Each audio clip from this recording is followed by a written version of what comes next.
že jako jeho otec by si s ním měl upřímně a bez zábran promluvit a však víš. Já myslím, že by se to měl dozvědět stejně jako já. Seš si jistý?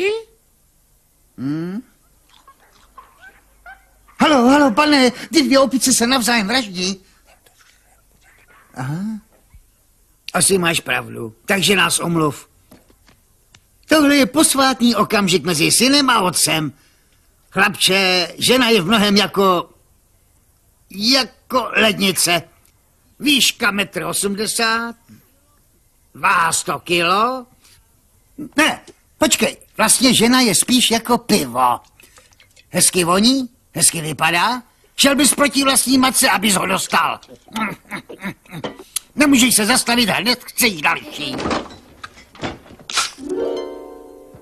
Takže ti povídám, jestli ty prachy chceš, tak běž a nelej si je, protože já nevím, kde jsou. Jo, jsem z tebe celý zmožilej.